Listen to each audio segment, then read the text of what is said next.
June 12, 1944.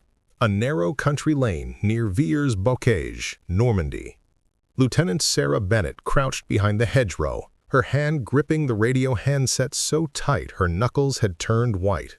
Through the morning mist, she could see the massive silhouette of a German Tiger tank rolling toward her position, its 88mm gun sweeping left and right like the head of a predator searching for prey. Her Sherman crew had already lost 2 tanks that morning, both penetrated from ranges that shouldn't have been possible. The Tigers were killing them from distances where American guns couldn't even scratch the German armor. What Bennett didn't know, what none of the German crews racing across the Norman countryside knew, was that among the standard Shermans sat a secret weapon that would rewrite the mathematics of tank warfare. Hidden in plain sight, disguised to look identical to every other Sherman, were the Fireflies, British modifications carrying a gun that could reach out and touch German armor from ranges that Tiger crews believed were completely safe. The Germans had built their entire tactical doctrine around range superiority, around the comforting knowledge that they could kill Allied tanks long before Allied tanks could threaten them. That certainty was about to become the most dangerous assumption in armored warfare. Before we jump back in, tell us where you're tuning in from, and if this story touches you, make sure you're subscribed, because tomorrow I've saved something extra special for you. The story of the Sherman Firefly began not in triumph, but in desperation, born from the brutal mathematics of tank combat in North Africa and Italy. When American Sherman tanks first met German armor in Tunisia during 1943, the results were devastating. The Sherman 75mm gun could penetrate German Panzer Mark III and Mark IV tanks at reasonable combat ranges, but it struggled against anything heavier. Then came Sicily and Italy, where German forces deployed Tiger and Panther tanks in increasing numbers. The Tiger mounted an 88mm gun derived from Germany's legendary anti-aircraft weapon. That gun could penetrate a Sherman's frontal armor from 2,000 yards. The Sherman's 75mm gun needed to close within 700 yards to have any chance at penetrating a Tiger's frontal armor, and even then, success was far from guaranteed. British tank crews fighting in Italy quickly calculated the terrible arithmetic. To destroy a Tiger, a Sherman had to advance across more than a mile of killing ground where the German tank could destroy it with impunity. The mathematics of this engagement envelope meant that even if Shermans outnumbered Tigers 3-1, the Germans could destroy all 3 before any Sherman reached effective firing range. Something had to change, and it had to change quickly. Major George Witheridge of the British Army's Royal Armoured Corps understood the problem with brutal clarity. British tank crews were dying because they lacked a gun that could fight German heavy armor on equal terms. Britain had developed the excellent 17-pounder anti-tank gun, a weapon fully capable of penetrating German Tiger armor at long range. The problem was mounting it in a tank. The British Challenger tank, specifically designed to carry the 17-pounder, was in development but wouldn't be ready for months. Crews were dying now, not months from now. Witheridge proposed a radical solution.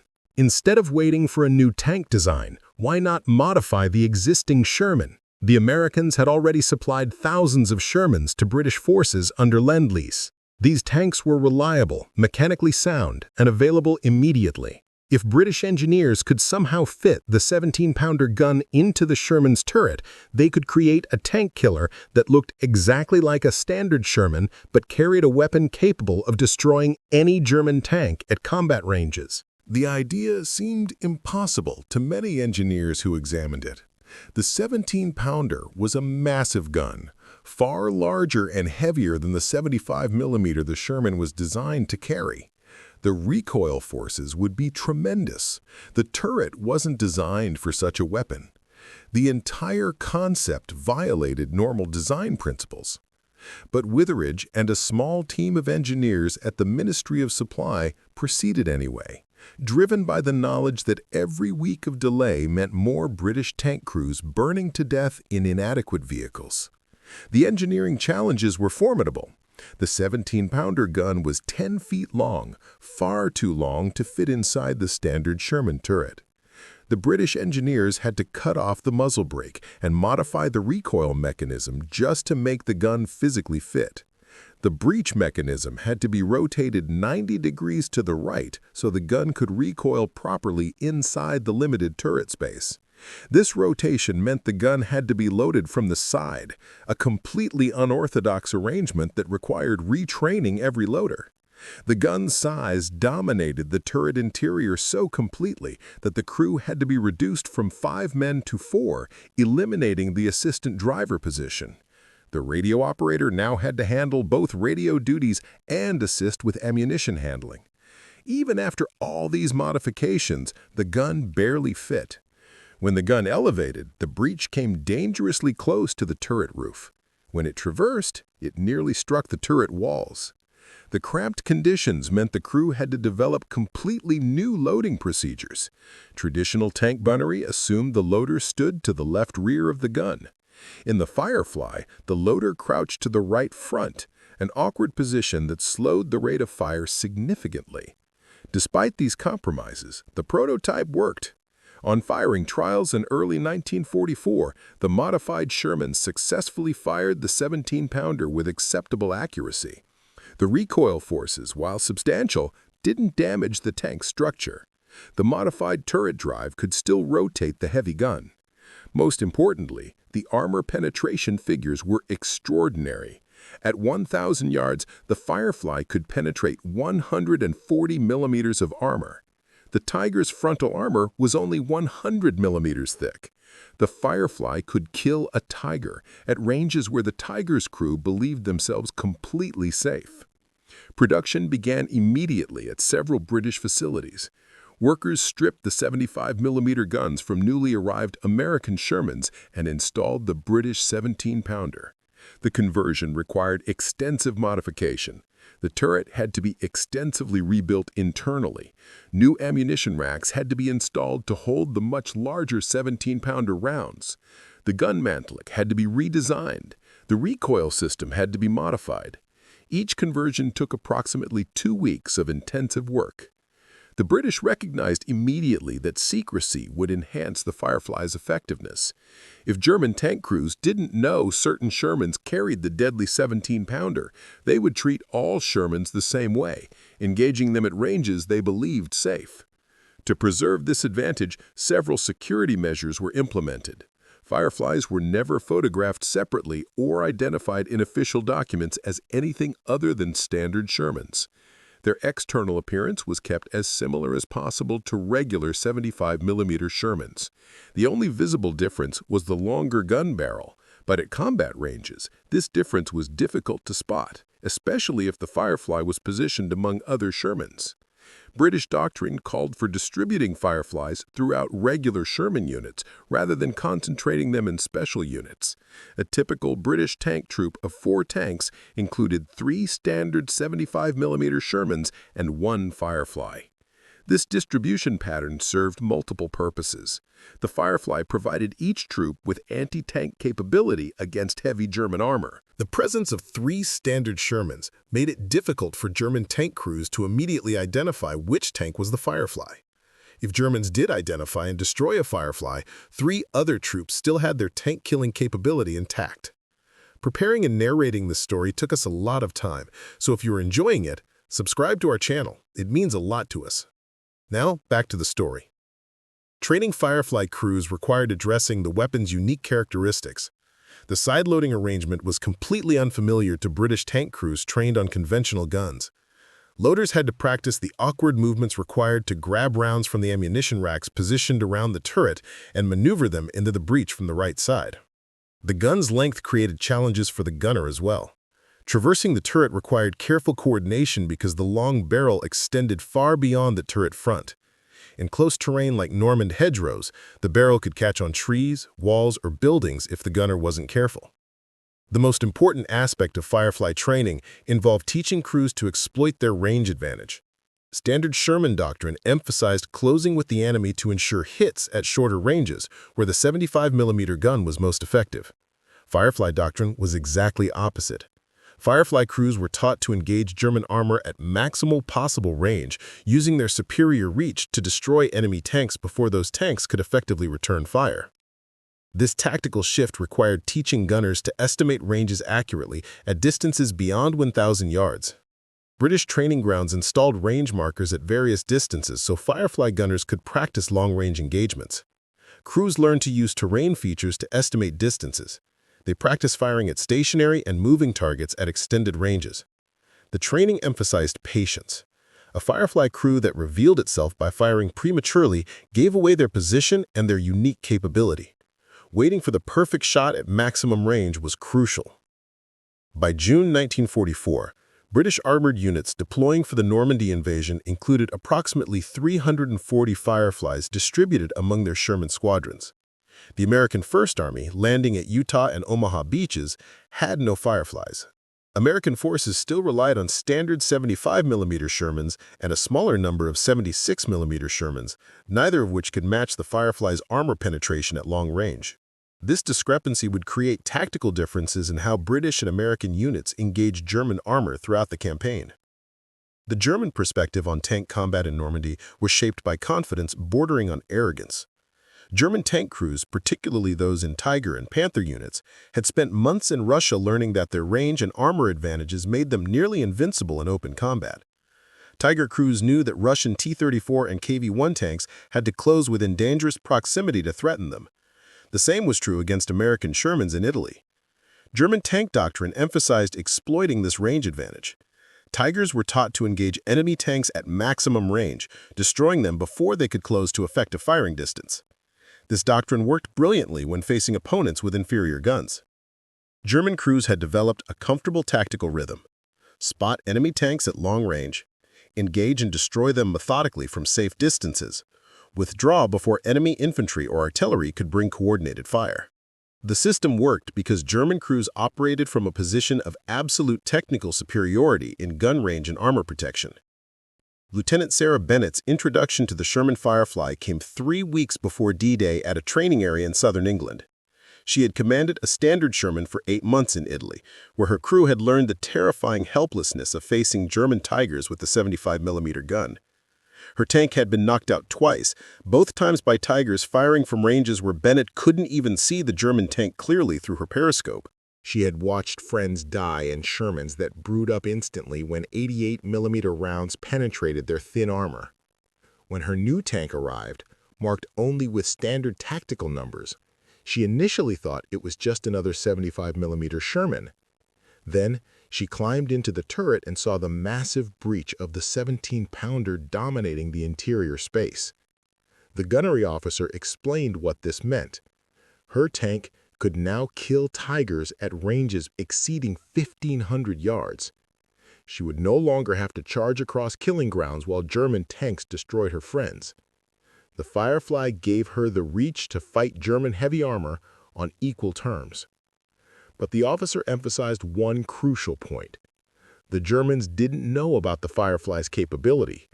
As long as that remained true, German tank crews would engage her at ranges they believed safe, never realizing they had positioned themselves inside her kill zone. Maintaining that ignorance was a tactical advantage worth preserving. Bennett's crew spent 2 weeks mastering the Firefly's peculiarities. Her loader, Corporal Amy Richardson, practiced the side-loading technique until she could smoothly handle the long, heavy 17-pounder rounds even in the cramped turret. Her gunner, Sergeant Patricia Morrison, practiced range estimation at distances that seemed impossibly far for tank versus tank combat. Her driver, Private Jessica Chen, learned how the Firefly's slightly different weight distribution affected handling. The crew developed complete confidence in their weapon. When they deployed to Normandy in early June, Bennett commanded one of the deadliest tanks in the Allied arsenal, and the Germans had no idea it existed. The Villers-Bocage country was nightmare terrain for armored warfare. Ancient hedgerows divided the landscape into countless small fields, each bordered by thick earthen banks topped with dense vegetation. These hedgerows, some dating back centuries, were tall enough and thick enough to stop tanks. They channeled movement onto narrow lanes that became deadly ambush sites. Visibility was limited to a few hundred yards in most locations. This terrain negated many of the Firefly's advantages. Long-range engagements were impossible when you couldn't see more than 300 yards. The close, broken terrain favored defenders, particularly German defenders who had weeks to prepare positions. German doctrine emphasized using the bocage to negate Allied numerical superiority. A single Tiger positioned to cover a key crossroads could hold up an entire Allied column for hours. The Tiger's armor meant that standard Shermans had to maneuver to its flanks to have any chance of penetrating, and the hedgerows made flanking movements extremely difficult. German crews had learned to position themselves with hedgerows protecting their flanks and rear, forcing Allied tanks to approach frontally down narrow lanes. This created kill zones where German guns could destroy multiple Allied tanks before those tanks could maneuver into effective firing positions. British units advancing inland from the Normandy beaches encountered these tactics immediately. Tank troops moved cautiously through the bocage, knowing that any turn could reveal a German tank in a prepared position. The psychological stress was intense. Commanders knew the enemy could see them first in this close terrain, could fire the first shot, could potentially destroy multiple tanks before anyone even identified the German position. June 12th began with Bennett's troop ordered to clear a series of villages southwest of Caen. Intelligence reported German armor in the area, possibly Tigers from the 101st SS Heavy Panzer Battalion. The advance moved slowly, tanks proceeding cautiously around each bend, infantry checking each hedgerow for anti-tank guns. Morning mist hung in the low areas, reducing visibility further. Around 8:30 HR, the lead Sherman in Bennett's troop, a standard 75mm commanded by Lieutenant Emma Walsh, rounded a corner and immediately exploded. The German round had penetrated the frontal armor and detonated the ammunition, turning the Sherman into an instant fireball. Walsh and her crew died before they could even react. Bennett immediately ordered her troop to halt and take cover. Somewhere ahead, invisible in the mist and hedgerows, sat a German tank with a clear field of fire. The second Sherman, trying to reverse back around the corner, took a hit in the turret that killed the commander instantly. The driver managed to back the burning tank into cover, but the crew bailed out, one man on fire, rolling in the wet grass. Bennett made her decision in seconds. Her Firefly was the only tank in the troop with any chance of fighting whatever was ahead. She ordered her driver to advance slowly, staying as close to the left hedgerow as possible, trying to minimize their silhouette. Her gunner traversed the turret slowly, searching for any sign of the enemy. Through her commander's periscope, Bennett scanned the misty fields ahead. For long seconds, she saw nothing. Then, at the far end of the field, perhaps 1,200 yards distant, she caught the distinctive angular shape of a Tiger's turret. The German tank was positioned hull down behind an earthen bank, only its turret visible, covering the lane where Walsh's tank had died. Bennett's heart hammered as she calculated the geometry of death unfolding before her.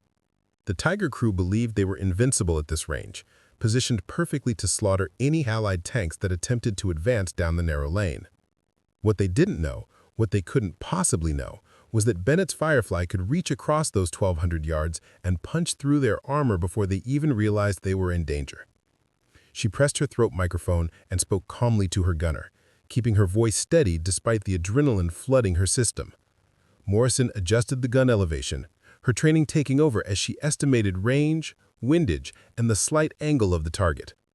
The Tiger remained stationary, its commander probably watching through optics, waiting for more Allied tanks to expose themselves. Bennett gave the fire command. The Firefly rocked backward as the 17-pounder discharged, the massive recoil forces absorbed by the modified suspension. Through the smoke and mist, Bennett watched the tracer arc across the field. The round struck the Tiger's turret at the junction between the gun mantlet and the turret face, penetrating through armor the Germans believed was impenetrable at this range. The Tiger didn't explode dramatically like in the movies. Instead, it simply stopped, smoke beginning to curl from the commander's hatch. Inside, the penetrating round had created catastrophic damage, killing or wounding the crew instantly. The German tank commander never understood what had happened. His tactical calculations were perfect for fighting standard Shermans. He had positioned his Tiger at a range where no Sherman could threaten him. But those calculations didn't account for a weapon system the Germans didn't know existed. Bennett ordered her driver forward, moving past the burning wrecks of Walsh's and the second Sherman. As they advanced, she felt the weight of what the Firefly represented, not just superior firepower, but the mathematical correction of an imbalance that had killed too many of her friends. The Germans had enjoyed their range advantage for too long, had grown comfortable in the certainty of their technical superiority. That certainty was now a vulnerability, and Bennett intended to exploit it ruthlessly. The pattern repeated itself throughout the Normandy campaign with devastating consistency. German Tiger and Panther crews, operating according to doctrine developed in Russia and Italy, would position themselves at ranges they knew were safe from Allied guns. They would engage Allied armor with confidence, expecting to methodically destroy multiple targets before withdrawing. Then a round would arrive from a range that shouldn't be possible, penetrating armor that should be invulnerable, killing crews who never understood what went wrong. The Germans knew the standard Sherman 75mm gun couldn't penetrate Tiger frontal armor beyond 700 yards. They knew the newer American 76mm gun struggled beyond 1,000 yards. So when they engaged Shermans at 1,200 or 1,500 yards, they felt completely safe. The Fireflies shattered that safety, reaching out to touch German armor at ranges the enemy believed were beyond Allied capability. What made this particularly effective was the Germans' inability to identify Fireflies visually at combat ranges. A Tiger commander scanning a group of 4 Shermans at 1,500 yards couldn't tell which one carried the 17-pounder. The longer barrel provided the only visual clue, but at extended range, especially in the dust and smoke of combat, that difference was nearly impossible to spot. German crews would engage what they thought were standard Shermans, only to discover too late that one of those Shermans could kill them from where they stood. British commanders exploited this advantage mercilessly. Fireflies were positioned to provide overwatch for advancing standard Shermans. When German armor revealed itself to engage the 75mm Shermans, the Firefly would engage from concealment at maximum range. The Germans would be focused on the closer, more obvious threats, never realizing the real danger sat further back, waiting for the perfect shot. Captain Rachel Foster commanded a troop of Shermans in the 2nd Battalion Coldstream Guards during the Battle for Caen in late June. Her troop included 3 standard 75mm Shermans and 1 Firefly, commanded by Lieutenant Deanna Mills. Foster had learned to use Mills' Firefly as her tactical trump card, keeping it hidden while her other tanks drew German attention. On June 26th, Foster's troop was supporting an infantry advance through the ruins of a village when German Panthers appeared on the opposite ridge, approximately 1,400 yards distant. The Panthers immediately engaged Foster's lead tanks, destroying one and damaging another within seconds. Foster ordered her remaining 75mm tank to withdraw behind buildings while she maneuvered her own tank into a position that drew the Panthers' attention. The German tanks shifted their focus to Foster's Sherman, their commanders confident they could destroy it before it closed to effective range. What the Panther crews didn't see was Mills' Firefly, positioned behind a stone wall on the village's eastern edge with a clear line of sight to the German position. Mills waited patiently as the Panthers focused on Foster's withdrawing tanks. When the range was perfect and the lead Panther was motionless, presenting its flank, Mills fired. The 17-pounder round crossed 1,400 yards in less than 2 seconds and punched through the Panther's side armor, penetrating into the engine compartment and setting the tank ablaze. The 2nd Panther's crew, shocked by the sudden destruction of their companion from an unexpected direction, began traversing their turret to locate the threat. Mills had already loaded another round. She fired again, this time striking the Panther's turret front. The round penetrated and the German tank stopped, smoke pouring from every hatch. The 3rd Panther retreated rapidly, its commander finally realizing that something in the village could reach out and kill his tanks at ranges he thought were safe. Foster's troop had lost 1 tank and had another damaged, but they had destroyed 2 Panthers and driven off a 3rd, all because Mills' Firefly possessed a capability the Germans didn't know existed. The psychological impact on German tank crews grew as the Normandy campaign progressed. Tankers who had grown comfortable with their range advantage suddenly found themselves dying at distances they believed were safe. The mathematical certainty that had governed their tactics for years was being violated in ways they couldn't explain. Some German crews began reporting that the Allies had deployed a new type of tank with a more powerful gun. German intelligence collected reports of Shermans firing at unusually long ranges with unexpected penetration power. But the intelligence picture remained confused because Fireflies looked almost identical to standard Shermans, and Allied security measures prevented the Germans from understanding what they were facing. German tactical reports from Normandy show increasing confusion about Allied tank capabilities. Crews reported being engaged at ranges beyond the standard Sherman's effective reach. Some reports speculated about new ammunition types. Others suggested the Allies had upgraded the Sherman's gun. But without clear intelligence about the Firefly's existence and capabilities, German commanders couldn't develop effective countermeasures. This intelligence failure was particularly damaging because it prevented German crews from adapting their tactics. If they had known that some Shermans carried a gun capable of killing Tigers at 1,500 yards, they could have adjusted their engagement ranges accordingly. But without that knowledge, they continued operating according to doctrine that was getting them killed. The Fireflies' success demonstrated a crucial principle of military innovation. Technical advantage is multiplied when the enemy doesn't know the advantage exists. Every German tank that positioned itself at what should have been a safe range was actually positioning itself inside the Firefly's kill zone. That self-inflicted vulnerability was the direct result of Allied security measures that kept the Firefly's capabilities hidden. Sergeant Claire Watson served as a Firefly gunner in the 3rd Royal Tank Regiment during Operation Goodwood in late July. The massive armored offensive aimed to break through German defenses south of Caen and reach open country where British armor could operate freely. Watson's unit advanced across the Borgebus Ridge on July 18th, encountering the heaviest concentration of German armor since D-Day. Tiger and Panther tanks, positioned in depth along the ridge, created overlapping fields of fire that turned the advance into a killing ground. British armor losses were catastrophic, with more than 200 tanks knocked out on the first day. Watson's Fireflies survived, where many others died, because her commander understood how to exploit their weapons' unique capabilities. Instead of advancing with the main body of armor, they moved more slowly, using terrain to remain hull down, while other tanks drew German attention.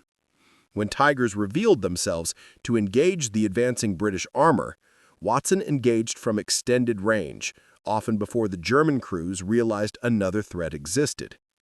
Over 3 days of fighting, Watson's crew destroyed 5 German tanks, 4 Tigers and 1 Panther, all at ranges exceeding 1,000 yards. Each engagement followed the same pattern. German tanks would position themselves to engage British armor at what they believed were safe ranges.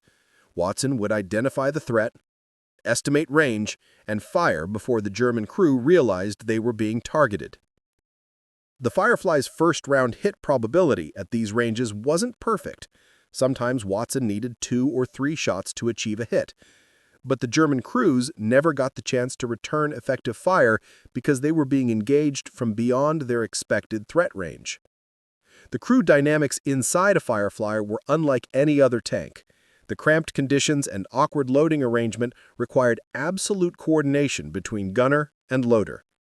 Richardson, Watson's loader, had developed a rhythm that allowed her to maintain a steady rate of fire despite the difficult working conditions.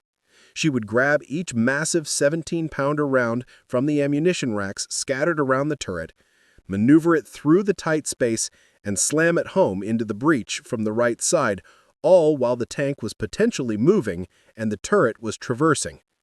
The physical demands were exhausting. The 17-pounder rounds weighed significantly more than 75mm ammunition. Loading them from the awkward side position required strength and technique. After hours of combat, Richardson's arms would be shaking with fatigue, but she maintained her pace because she knew that every second of delay was a second when German tanks could fire back. The gunner's job was equally demanding. Watson had to estimate ranges to targets that were sometimes barely visible, adjust for the target's movement and her own tank's motion, and fire quickly before the tactical situation changed. The 17-pounder's flat trajectory helped with range estimation. The round traveled so fast that holdover for range was minimal compared to other tank guns, but the gun's length made traverse more difficult in close terrain, and the lack of a muzzle brake meant the recoil forces were substantial. Watson learned to brace herself for each shot, maintaining sight picture through the recoil to observe her round's impact and adjust if necessary. The commander's role in a Firefly was particularly complex. Bennett had to fight her tank while also coordinating with other tanks in her troop, watching for threats, navigating through difficult terrain, and making split-second tactical decisions. The Firefly was usually the most valuable tank in any troop, which meant enemy fire would be concentrated on it once the Germans identified it. Keeping the Firefly alive while employing it effectively required constant tactical awareness and skillful positioning. By August 1944, as the Normandy campaign entered its final phase with the Villers-Bocage closing around retreating German forces, the Firefly had established itself as the most effective Allied tank killer in the theater. British armored units reported that Fireflies accounted for a disproportionate number of German tank kills despite representing only about 1/4 of their Sherman strength. The mathematics were compelling. In engagements where Fireflies were present, Allied exchange rates against German armor improved dramatically. Standard Shermans still suffered heavy losses when facing Tigers and Panthers, but Fireflies could engage those heavy German tanks on equal terms, often achieving kills before the German crews could return effective fire. American commanders, watching British units employ Fireflies with increasing effectiveness, began requesting similar capabilities for their own armor. But production priorities and the specialized nature of the Firefly conversion meant American forces would continue relying primarily on standard and 76mm Shermans throughout the campaign. This created tactical disparities in how British and American units approached armored combat. British units with Fireflies could engage German heavy armor at long range with reasonable confidence of success. American units often had to employ more complex tactics, using mobility and numerical superiority to compensate for their guns' limitations. The Firefly's success validated the decision to pursue a quick modification of existing equipment rather than waiting for new designs. The British Challenger tank, originally intended to carry the 17-pounder, entered service months after the Firefly and in much smaller numbers. If British forces had waited for the Challenger, they would have fought through Normandy without any tank capable of engaging German heavy armor at long range. The improvised nature of the Firefly conversion, all those awkward compromises and unorthodox arrangements, proved less important than getting a capable weapon into the field quickly. Lieutenant Margaret Sullivan commanded a Firefly during the breakout from Normandy in early August, supporting the advance toward Falaise. Her crew had survived 6 weeks of combat, destroying 11 German tanks and countless other vehicles. Sullivan had learned through hard experience how to employ her Firefly's capabilities while managing its limitations. She kept her tank back from the lead elements of any advance, using other Shermans to draw out German armor so she could engage from longer range. She positioned her tank to maximize fields of fire while keeping hull down whenever possible. She trained her crew to fire and immediately relocate, never staying in one position long enough for German gunners to range in on her location.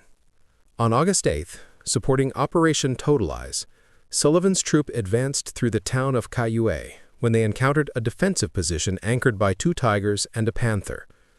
The German tanks were positioned to create a killing ground, their overlapping fields of fire covering all approaches to the town center. The lead elements of the British advance ran into this position and lost 3 tanks in as many minutes. Sullivan maneuvered her Firefly into a position behind a stone barn on the town's eastern edge, where she had a clear line of sight to one of the Tigers at approximately 1,300 yards. The Tiger was engaging British tanks to Sullivan's left, its crew focused on the more immediate threats. Sullivan's gunner fired, striking the Tiger in the turret's side and penetrating into the crew compartment. The German tank stopped immediately, its crew killed or incapacitated. The second Tiger and the Panther, alerted by the destruction of their companion, began searching for the source of the threat. Sullivan ordered an immediate relocation, her driver backing the Firefly out of position and moving to a new firing position 50 yards north.